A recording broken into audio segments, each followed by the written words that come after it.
de propriedade intelectual, ele se insere, ele dialoga ou ele impacta praticamente todas as áreas da economia política, né? Desde pensar políticas de ciência, tecnologia e inovação, efetivamente, e até questões relacionadas à utilização de recursos biogenéticos e as inovações derivadas, né, da utilização de recursos biogenéticos, apropriação de conhecimentos tradicionais, políticas de educação, os debates mais consagrados já, a questão da saúde pública e acesso a medicamentos, ou seja, a estrutura e a forma como o regime se organiza, ele acaba impactando uma quantidade muito grande de questões. Então, por si só, acho que já se justifica, de alguma forma, a necessidade de a gente olhar um pouco mais detidamente para a propriedade intelectual na economia política, detalhe da economia política, de um lado, pelo impacto que produz, obviamente, mas também pela multiplicidade de áreas em que ela se mistura, né, e acaba afetando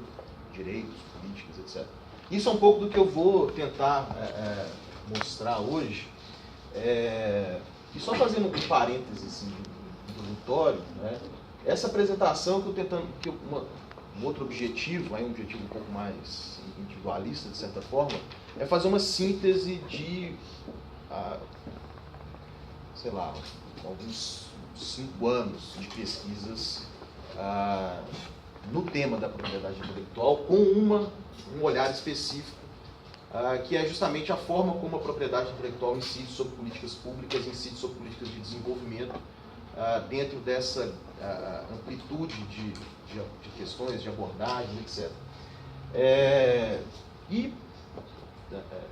Pensando essa questão de como a propriedade intelectual incide sobre uma série de áreas, uma multiplicidade de áreas, que o debate sobre, que a literatura chama de complexidade dos regimes, ou complexo de regimes, ajuda um pouco a entender de que forma o regime de propriedade intelectual seria ele em si um regime complexo ou um complexo de regimes, ou até que ponto ele, na verdade, ele é um agente, usando um certo neologismo, não acho que não, ele é um complexificador de outros regimes, ou seja, na medida em que ele incide sobre uma série de outras áreas, uma série de outros regimes, uma série de outras instituições, ele acaba introduzindo nas dinâmicas específicas desses regimes uma dinâmica específica de apropriação privada do conhecimento, comercialização do conhecimento, que vai afetar a forma como essas áreas são pensadas, trabalhadas, discutidas e operacionalizadas mesmo nas relações internacionais. A Maria mencionou o texto do Victor, né, que é o René Victor, que foi vocês vão ver, né, em outro momento aí da disciplina, que traz um exemplo interessante dessa discussão e que foi, de uma forma, um pouco da base, né, desse conceito, da conceituação das discussões sobre regime complexo, que é a discussão sobre, justamente, recursos biogenéticos, né? E o que eu vou tentar, fazendo um pouco de um resumo do que vai ser essa 1 hora e pouco, né, que a gente tem, uma discussão, primeiro, preliminar sobre, né, a literatura de complexo de regimes, para a gente depois, analisando a forma como o regime de propriedade intelectual incide sobre 4 áreas que eu selecionei. Uma delas específica, que é justamente recursos biogenéticos, e uma discussão atrelada sobre segurança alimentar, sobre propriedade intelectual e mudanças climáticas, que também é um tema que tem recebido atenção recentemente, saúde pública e acesso a medicamentos, saúde e acesso a medicamentos, e a relação entre propriedade intelectual e acesso ao conhecimento para fins educacionais e culturais. Discutir um pouco essa probabilidade de pensar o regime de propriedade intelectual como um complexificador de outros regimes, incidindo sobre esses outros regimes de uma forma bem específica, uma forma bem particular. Bom, mas antes de entrar especificamente na discussão, eu queria, esqueci de, obviamente, agradecer o convite, né? Comecei falando já de regimes complexos, né? Que é interessante, porque uma coisa que eu vivencio, né? Eu sou professor na Universidade Federal da Paraíba desde 2010, que é a dificuldade de ter interlocução, né, na área de propriedade intelectual. Como eu estava dizendo, somos poucos, né? Então, essas oportunidades de vir discutir, né, conversar sobre o que a gente está fazendo, sobre o que eu estou fazendo na Paraíba, um pouco sozinho lá, às vezes você fica pensando uma coisa meio sozinho, você vê que você está viajando, fazendo tudo errado, E aí, às vezes, é bom conversar um pouco para ver por onde a gente está indo. E dizer um pouco também da minha inveja, né, quando eu vi a disciplina de propriedade intelectual, né, uma disciplina inteira dedicada a isso, né, transferência de tecnologia, fiquei um pouco uma certa inveja, porque lá na... Faz uma lá. Então, já estou pensando, já estou pensando em estratégia, fazer um uso da cópia, né, para tentar formular uma disciplina parecida, né, naquela da Paraíba. Acho que não vai ter esse público todo, né? Seria outro problema, né? Mas faz parte, né? Bom, como eu estava dizendo, né? Eu trouxe aqui uma definição, na verdade, e peço desculpa pelo meu PowerPoint, eu sou péssimo nesse negócio, eu não sei trabalhar nisso, tenho muita dificuldade também de estruturar a forma como as ideias estão colocadas, mas do PowerPoint. Mas, basicamente, fazendo uma discussão um pouco própria do debate das teorias de relações internacionais, mais ou menos na meados dos anos 2000, 2005, 2006, 2007 e até atualmente, começou a emergir uma discussão que, pensando no debate teórico da disciplina, eventualmente de uma inconsistência, já um certo distanciamento da teoria dos regimes internacionais dos regimes efetivamente vivenciados na política internacional, né? E uma das questões fundamentais desse debate era a ideia de que não haveria mais, na maior parte, né, das áreas, né, da política internacional, um regime único, centralizado, hierarquizado, né, que conseguisse coordenar as decisões, né, que se pautassem por normas, por princípios concisos, coesos, em determinadas áreas, né. E aí, se a gente volta na definição clássica, né, que vocês devem também já ter cansado de ouvir, do Krasner, né?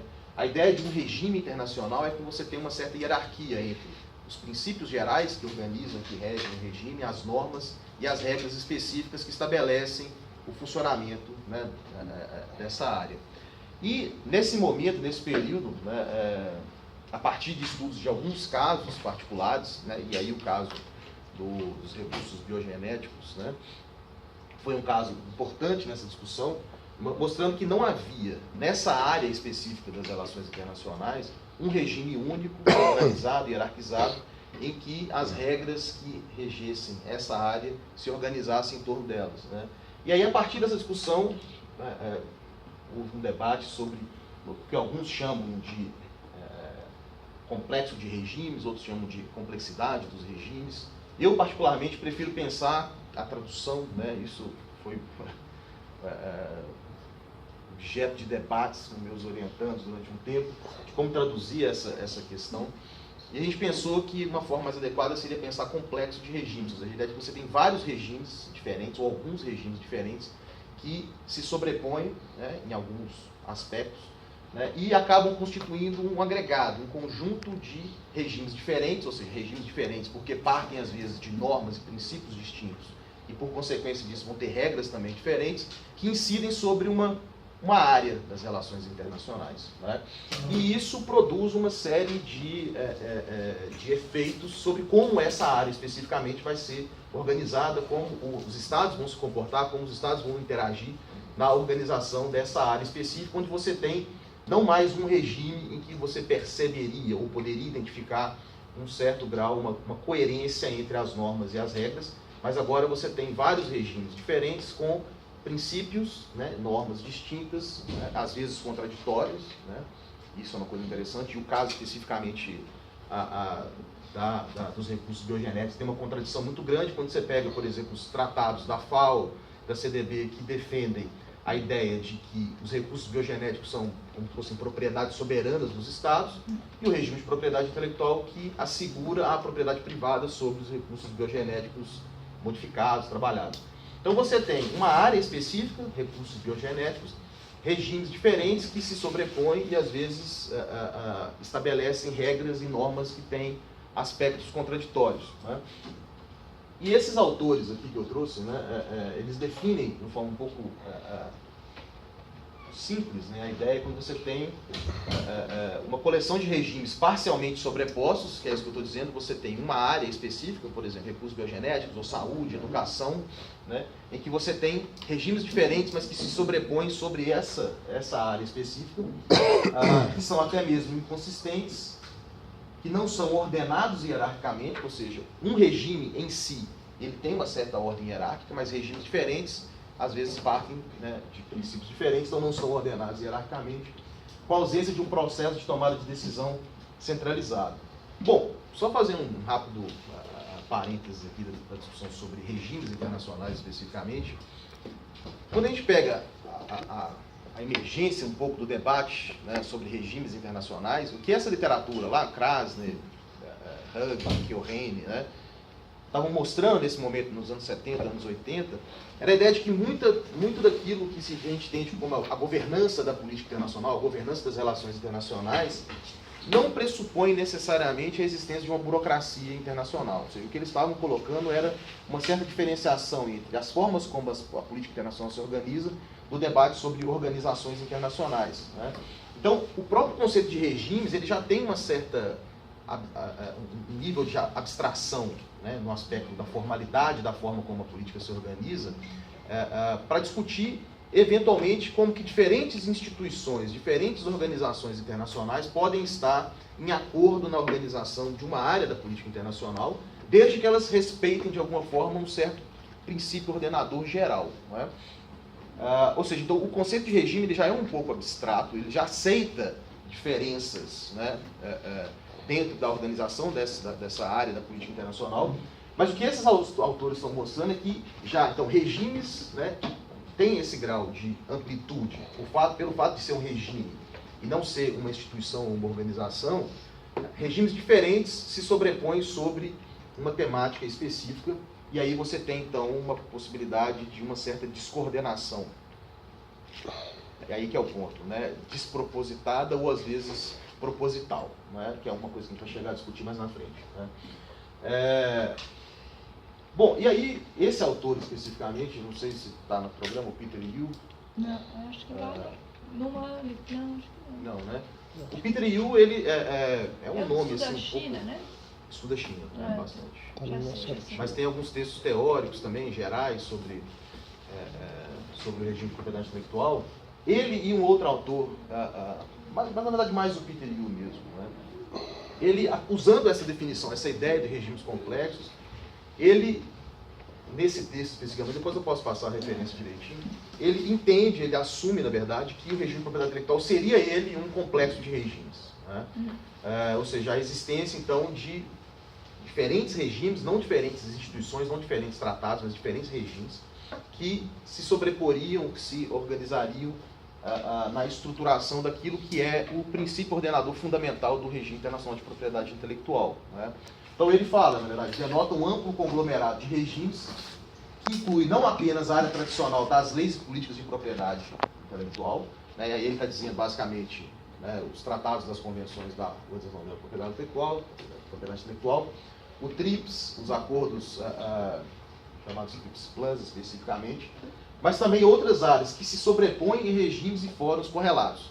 E aí o que ele vai discutir é justamente isso, ou seja, as regras que organizam, de alguma forma, temas em que a propriedade intelectual incide sobre, por exemplo, recursos biogenéticos, direito à saúde, direito ao acesso a medicamentos, acesso a conhecimentos, segurança alimentar, ou seja, todas as áreas em que existem normativas que, de alguma forma, dialogam com as regras de propriedade intelectual, seriam, na verdade, na formulação do Yu,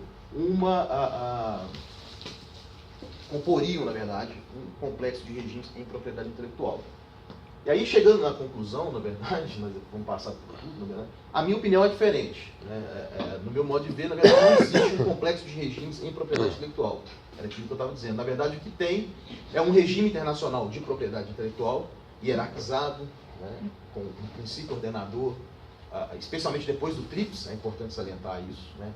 Como eu estou falando do regime contemporâneo, não tem como não falar disso, né? Mas o TRIPS é uma mudança significativa nisso, né?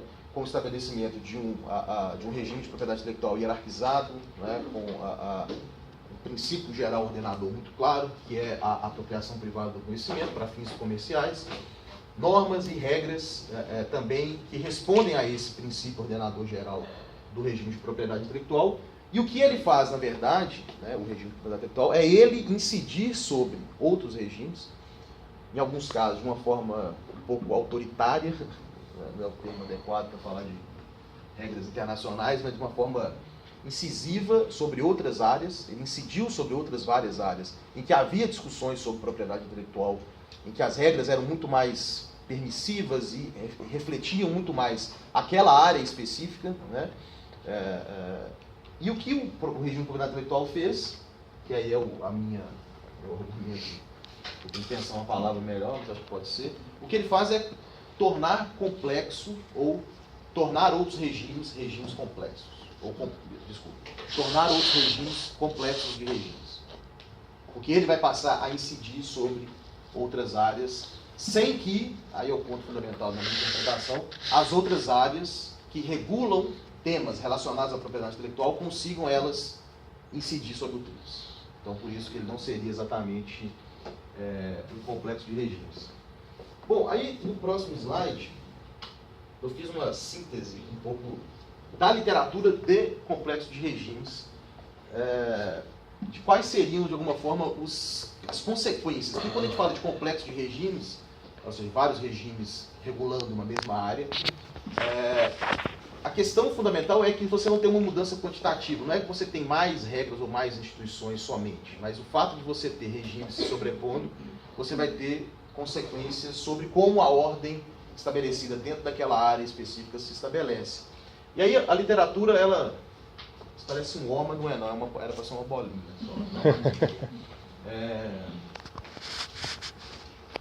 De alguma forma, o que produz, né, o fenômeno, né, de quando você tem vários regimes incididos sobre uma área, o que isso produz sobre a forma como as questões são resolvidas, né, os problemas são tratados. Né. Isso é um pouco da síntese da literatura, mas basicamente você vai ter, obviamente, conflito entre obrigações acordadas em um regime com obrigações acertadas em outro regime, em outras instituições.